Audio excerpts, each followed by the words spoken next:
Matt here, back again with another video for you. Today, I'm going to be giving you guys my review of the latest David Gilmour album, Rattle That Block. At least the latest studio album. The latest album he did was Live at Pompeii, which actually features a good majority of this album. And before we even get started, highly recommend that. Great live album, great live DVD, very, very cool. It's just one thing that kind of irks me about that, just a little side thing here.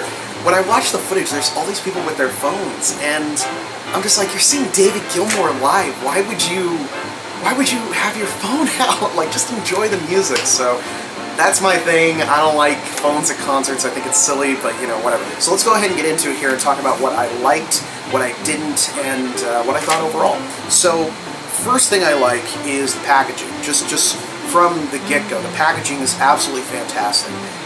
The photography was just done by his wife, Polly Sampson, who actually helped write a lot of these songs.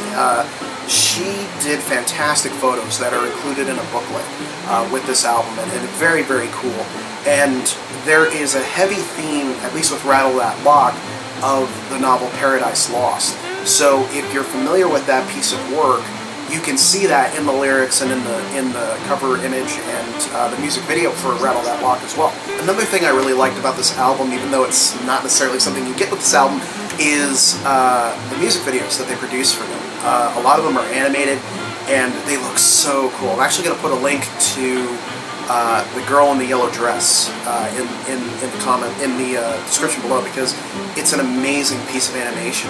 It's watercolor, chalk, pastel, rotoscope, squash. I mean, it's like just so neat. Just watch it. It's really, really cool. It feels alive in a lot of ways. The production on this record, it's very clean, it's very crisp. Obviously, there's a lot of focus on the guitar, but you kind of expect that, and they really bring that out in the mix, and it's really great. I've always loved David Gilmour, and I've always considered him probably one of the greatest living guitarists. And it has all the great Floydian effects that you would expect, you know, the echoes and trills and distant voices and things like that. If you're looking for another Floyd experience, it's very much this. In fact, I would almost consider this more of a Pink Floyd album than The Endless River. I almost wish this was, you know, this was what The Endless River would have been. The opening track is an instrumental track called 5 AM, and I'm a sucker for overtures, and it's a guitar, David Gilmour, universe opening up overture, and just listening to that, looking out at the ocean as the stars come out, it's like, oh, it's perfect, it's beautiful. So I don't know how many people can recreate that experience, but yeah, definitely give it a shot. The songs themselves, like I said, I love 5 AM.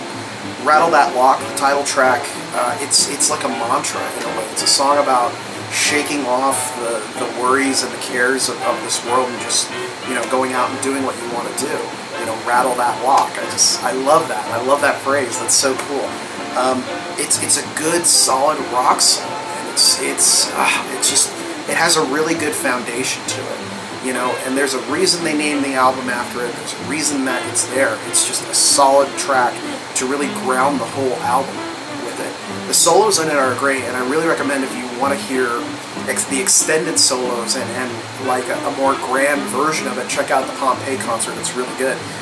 Faces of Stone, I think it's the closest thing we'll ever get to gothic Pink Floyd. It has that eerie, otherworldly quality, and I remember when I started listening to that song, I was working on a play version of Dracula, and I would listen to that to kind of get in the mindset of directing the show, because the lyrics to me almost seem to represent almost a Dracula-like character, Faces of Stone, you know, seeing these images from the past and how they fade and this and that. You know, it was really cool and mystic and just very, very gothic in a way, and I love that. I love how they work in the accordion with it, and it's just very elegant, gothic, and grand, so I love that track as well. In Any Tongue, oof, that's really the 11 o'clock number of this record. It starts off side B, and it's just crashing. There's no other way I can describe it. It's almost like you're getting hit by waves. You know, it's just like, just when you think the song is like petering out, you get hit with another wave of music and the guitar crescendo, and oh, it's so cool. And the lyrics are so deep, dealing with, you know, war and how soldiers deal with that, and how you want to give comfort to those people for the things that they've been through, but it's very hard to do that. At least that's the message I got from it. I don't know if that's, actually what he was going for, but definitely, yeah, you see that in there. Very powerful, very operatic piece. Really, really good. The girl in the yellow dress. This is, wow, I love this song.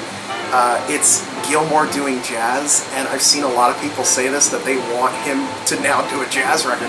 Oh, it would be so cool if he did, because his style is, I mean, he can really do almost any style, but his jazz guitar playing is so, like, slinky and cool, and just, you feel it when you listen to that track. It's so perfect, man. It swings, man. It swings. It's a very cool story-driven song. It tells the story of this girl and her walking into this bar and everybody kind of being captivated by her. She's like a flame walking around the room, and it's very, very cool. The track Today is my favorite on the record. It feels almost like a lost cut from Dark Side of the Moon, and maybe that's a little sacrilege for me saying that, but it has a very epic, good groove, quality to it. You get feelings of money and feelings of have a cigar, in it. It's just a really good, solid, song. But it feels like something new. I always like, if this should be my last day on earth, I'll sing along. That's a great lyric, man. It's so cool. But yeah, very, very cool. I love that track. It's probably my favorite off this one. So what I didn't like about this particular record, even though Today is my favorite track, they do this kind of weird choral intro to it, and they actually cut it out of the music video, and I almost feel like it should be cut off on the album too, because it kind of like, I don't know, it just feels weird and just feels awkward.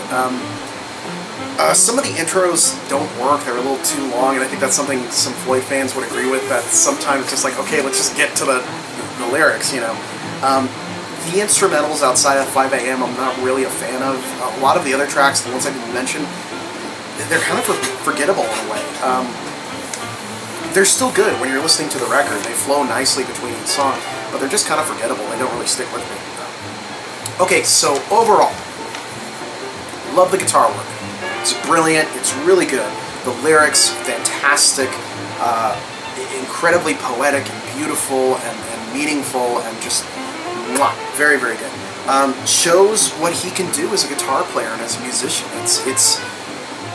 It's like I said, it's his best of his solo work. It's so well put together, and there's so much love here, and passion and drive. It is all represented here of the work of David Gilmour. It's really beautiful. I kind of knew I loved this album when it didn't leave my turntable for like a week. It just flip it over, keep going, just keep going, and just constantly. I think this is a great album if you've never heard any of David's solo work before. It's a great introduction to some of his best, and then if you want to seek out the rest, go ahead and do that. I'm not saying that all of his solo work is bad. I'm just saying it's a little sparse to find the kind of gems, the diamonds in there, and so yeah. But I think it's even good if you're wanting to get into Floyd. This is kind of a good, not too experimental, not too progressive thing that you can kind of jump into, at least to get the kind of sound of Floyd and what it is.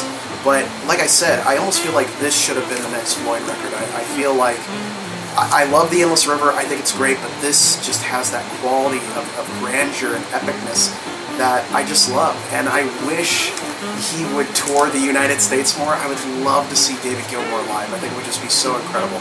From what I saw on the Pompeii show, it was just a really cool experience. I think he needs to tour the US. He needs to come and visit us and give us a good show. But until then, I'll keep spinning this record, and I recommend that you do too. It's a fantastic album. Look at the music videos, get the MP3, get the record, get the DVD, whatever you want to do. But yeah, I highly recommend this record. Get it. David Gilmour, Rattle That Lock. It gets a thumbs up from me. That is all I have to say about this particular record. I will see you guys next time.